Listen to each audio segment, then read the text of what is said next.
A while ago, we got the announcement that 6 more DLC fighters are going to be coming to the roster of Super Smash Bros. Ultimate after the conclusion of the Fighter Pass with Byleth. The releases of these characters are going to be spread out until the end of 2021, and that is going to be it for the Smash Bros. DLC. It's going to end there. And because there's no more characters beyond this 6, and Sakurai believes that for future Smash Bros. Games, there's not going to be near as many characters as are included in Ultimates, I definitely want to believe that Nintendo is going to go all out with these 6 fighters. Not only making picks that are going to be fun to play, but also pretty iconic and important to the gaming industry, like the 5 that we got in the last Fighter Pass. But the number one question obviously is, who will these 6 characters be? In this video, I'm going to be talking about a variety of characters, both third party and first party, across the gaming spectrum, talking about why they all have a chance of being included in this Fighter Pass, and at the end of that all, I'm going to be picking the 6 characters from that bunch that I think will be included in Fighter Pass 2. Those would be my official predictions. Now, I'm obviously going to miss characters in this video. There are going to be characters that I don't talk about here, probably because I don't think they have as much of a chance or I'm not as familiar with their series to give an adequate opinion on why I think they could work in the game. My predictions for the 6 characters at the end of the video will obviously be different from yours because we probably see things a little bit differently, so I encourage you in the comment section down below to list the characters that you think will be included as DLC. With that being said though, let's get right into the list. Who are some characters that could be included in Fighter Pass 2?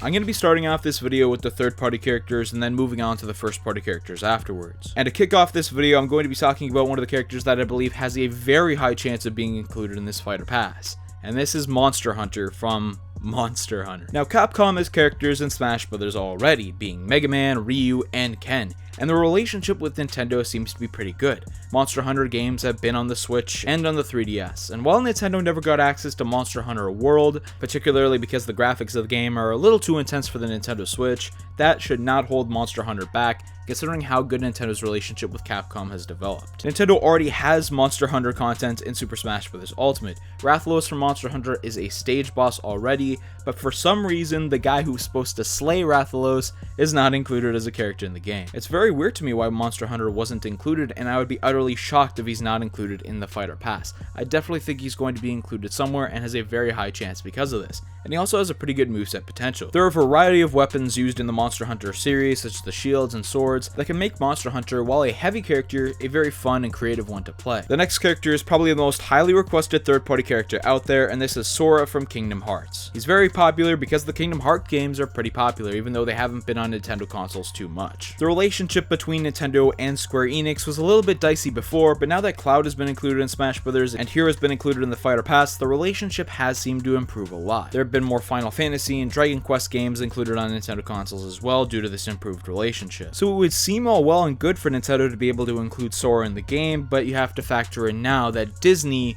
owns Sora.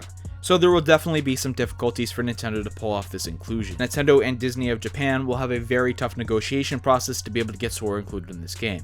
But I think that if Nintendo wants Sora in enough, and they're able to convince Disney of how good this will be for them and Nintendo mutually, they'll be able to get this done. The next character that I see a lot of people requesting for is Steve from Minecraft. Now, we already have Microsoft representation in the last Fighter Pass with Banjo, but I wouldn't be surprised to see a more modern Microsoft character included instead. Minecraft, I'm sure I don't even need to tell you, is one of the most popular games ever, and Steve being the protagonist from Minecraft would certainly make sense to be a character in a fighting game all about the most iconic video game characters out there. Steve obviously has very unique moveset potential. There are so many things that you could do in Minecraft that Steve could just emulate in his Smash Bros. Moveset, using a diamond sword, being able to craft things to use his unique attacks, etc, etc. If not Steve as a modern Microsoft representative, maybe Master Chief could work as well. Master Chief being the protagonist of the Halo games, which are very prominent on Microsoft consoles.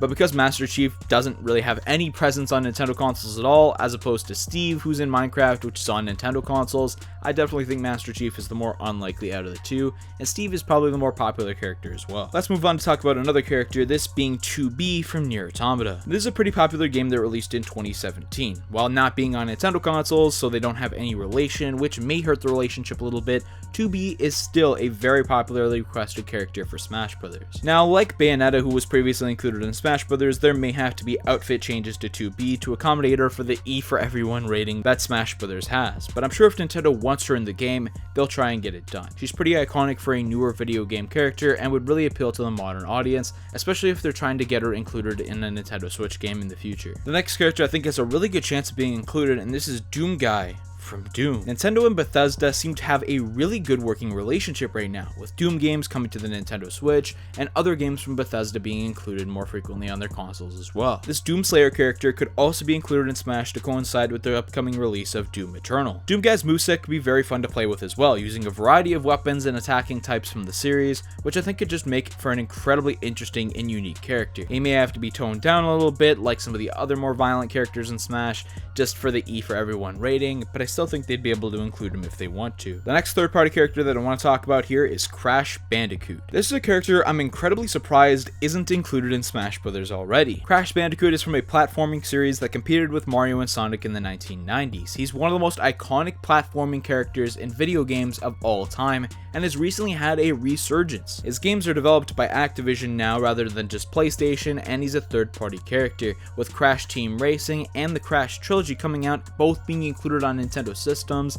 There seems to be a willingness to include Crash on Nintendo consoles now, which would have been inconceivable back in the 90s when he was competing against Mario. He would be great to include, have an incredibly unique moveset, and it would just be such an iconic matchup to see Mario versus Sonic versus Crash in the same game. And speaking of Sonic, I can't go through third-party characters without mentioning the potential of a new Sonic character included as DLC. With the recent release of the Sonic movie and no game coming out soon for the Sonic series to capitalize on it, who's to say that a new Sonic character won't be included in Smash to piggyback off of this popularity? It likely won't be Shadow for the Fighter Pass, as he could work well as an Echo Fighter, but unique movesets can be found with a variety of other Sonic characters, from Dr. Eggman to Tails to Knuckles or even Amy. Other third-party franchises have more than one representative, just look at Street Fighter and Castlevania, just to name a couple, so why not Sonic? Sure, they've already included a Sega character in the Fighter Pass being Joker, but why should that stop another Sonic character to be included, considering how well the relationship has been developing between Nintendo and Sega? That wraps it up for the third-party characters that I'm going to talk about, so let's move on to some of the first-party characters. We'll start off with the Mario franchise here, and I believe there's a variety of characters who could be included. Now, for those of you who believe that spirits can't be included as fighters, this may present some of an issue for these characters, as well as assist trophies, which I'll get to in a little bit. Geno was one of the most popularly requested Mario characters for his appearance in Super Mario RPG, and he's a fairly iconic character from that game, but that is an obscure Mario RPG from a long time ago, so maybe for a modern audience, Geno wouldn't be the best character to include. He's also a spirit in the game. While Luigi is a more modern Mario character that a lot of people are requesting to be included in the game, his moveset would be incredibly unique, and he has a ton of meme potential. He would be very popular, probably more popular than a ton of characters that are already included in the game, but he's already an assist trophy, so I doubt that Nintendo would want to include a character as both a playable fighter and an assist trophy in the same game, but you never know. Paper Mario is another unique option. He could have a cool moveset, especially if you include some of the partner aspects from the first two games, and that could create a very interesting fighter. Nintendo may not want to include 3 versions of Mario, but they've already included 3 Links, so I don't think there's much stopping them there. There's also rumors of a new Paper Mario game coming out this year, so they may want to include Paper Mario in Smash to capitalize off of that. Let's move on to the Xenoblade series now, and I definitely think that there's potential to include a Xenoblade character in Smash. Rex and Pyra are some of the most popularly requested Xenoblade characters to be included, especially since Sakurai even acknowledged that they were going to be included in the game, but they had to be included as a Mii costume because there wasn't enough time to develop them. But now this is about a year after he said that. So I definitely think there would have been enough time to develop Rex and Pyra, especially since the characters in Fighter Pass 2 are going to be released over a 2-year stretch, with it ending by the end of 2021. There's definitely enough time to develop Rex and Pyra, or just Pyra or Mithra, something like that as a character. Now, Nintendo is remaking Xenoblade 1 this year on the Switch, so would they want to include another character from that game, like Fiora, for example? That could end up being pretty cool. Now, what if there's a future port of Xenoblade Chronicles X to the Switch? After all, Xenoblade Chronicles X is going to be the only Xenoblade game that is not playable on the Switch after the remake of Xenoblade 1, so maybe Nintendo would want to include a Xenoblade X port on the Switch, or if there's going to be a sequel to Xenoblade Chronicles X, it would make sense to include a character from that game as well.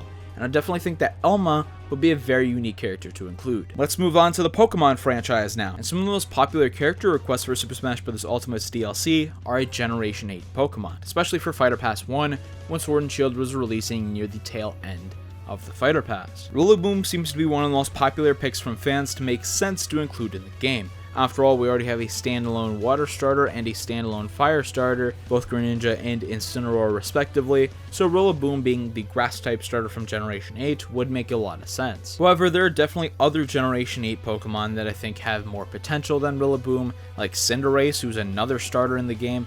Yes, this would bring us up to our third fire starter in Smash, if you include Charizard as part of the Pokemon Trainer character, and that may be a little excessive, but Cinderace I can't really deny could have some very cool moveset potential. But what if they'd go a different route from Generation 8 representation? Maybe include somebody from the upcoming Sword and Shield expansion pass, like Cubfu, Urshifu. Maybe one of those characters would work well in Smash Bros. And there could definitely be some cross-promotion built in. They could go further back for a Pokemon from Generation 3 or Generation 5, which are the only gens not represented with a playable character in Smash yet, but I don't think they'd want to do that. I definitely think cross-promotion is what they really want here. Like their choices to represent the Fire Emblem series, in terms of the Pokemon series in Smash, in the more recent years, they've definitely decided to include Pokemon from the more recent or upcoming generations, like Gen 4 with Lucario, Gen 6 with Greninja, and Gen 7 with Incineroar. As sad as that may be for fans of Gen 3 and Gen 5, that's just how it is. One last first-party Nintendo series that I want to talk about here is The Legend of Zelda. If you talk to anybody who knows anything about Smash Bros. Who's a Zelda fan, they'll talk to you about how the Zelda representation in Smash is terribly disappointing. There are 3 Links, Zelda, another version of Zelda being Sheik, and Ganondorf, and that's the only representation that they have in the game. The movesets aren't really unique, especially since Ganondorf is very similar to Captain Falcon. While there are more changes to his moveset for Ultimate, they still are pretty similar. All 3 Links are obviously very similar in many ways. Zelda and Sheik are more unique, but there definitely needs to be some more unique Zelda character included, and I think a good idea would be a new villain from Breath of the Wild 2. This could not only promote that game, and if it's not releasing this year, it would probably definitely release in 2021 when the Fighter Pass is wrapping up. This would be a good idea to conclude the Fighter Pass, so a villain from that game would really work, or a retro Zelda villain could work as well. There are many different possibilities here. I definitely think a new villain from Breath of the Wild 2 would be the best idea for Nintendo. From a business perspective, they could get some cross-promotion going on there. So we've gone over a ton of ideas. Who are my 6 predictions here? In no particular order, I definitely think Monster Hunter, who's the first character that I talked about in this video, has a very good chance of being included, and I'm surprised that he's not included already. Crash Bandicoot is another character like that. The relationship with Nintendo doesn't seem to be that bad, and he's a very iconic character that I'm sure a lot of people would be interested in. He's a character that could definitely be included. A Pokemon from Generation 8, maybe Cinderace would be my prediction here. I definitely think is going to be included somewhere here. I think they want to get more Pokemon representation in for the newer generation and the DLC expansion. Doomguy, I think, is another very likely character for this Fighter Pass, especially since the improved relationship between Nintendo and Bethesda seems to be working out very well for them. Considering that we only have 1 Xenoblade character included in Smash, and Nintendo only had 1 first-party character in the last Fighter Pass, and they may want to include some more this time around, I do think some Xenoblade character will be included here. Just to include an idea, I'll put Rex and Pyra as the character that I think would be very likely. I may be getting a little bit hopeful for the Xenoblade character, but I do think Rex and Pyra have a pretty good chance, and if it's not Rex and Pyra, there's a very good chance there's another representative from the Xenoblade series. The last character, yes, there are some complications, but I do think Nintendo will be able to pull it off. Sora is my last prediction here. I'm sure somehow, some way, they'll find a way to include Sora as a playable character in Smash. And those 6 are my predictions for the Fighter Pass. I strongly encourage you to let me know in the comment section down below who you think the 6 DLC characters are going to be. Something that I want to talk to you guys about that I haven't mentioned on the channel yet is the join button is available and has been available for a little while now. I've chosen not to talk about it because it's definitely something that I don't want to force on people, and it's a very optional thing. Basically, what this allows you to do is to sponsor the channel for a certain amount of money per month. I've only enabled 2 options right now. There's a $1 option, there's a $5 option, I believe. The $1 option is pretty basic. You get this Mario-inspired Siiroth emoji beside your name, and this will change over time depending on how many months you're signed up for. You'll get your name in the description of all my videos as well. And then there's the $5 option, which is going to be the main standard. You'll get exclusive previews of upcoming videos. I'll let you know what's going to be coming up next. You'll also get your name shown in the end card of these videos as well. And you'll get all the previous perks that you get with the $1 option. I just enabled 2 options there because I know there's going to be some people who just want to get the emote beside inside their name, so they'll go for the lower option. But for those of you who want the video previews and stuff like that, the $5 one is also a way to go. These are both completely optional though, and I'm not trying to tell you that you have to do this or anything like that. You'll still get the same videos released at the same time for everybody, regardless of whether or not you're sponsoring the channel. This is just an option that I wanted to throw out there because I know some of you are curious about that. Regardless of what you decide to do though, I hope you enjoyed this video, and I'll see you next time.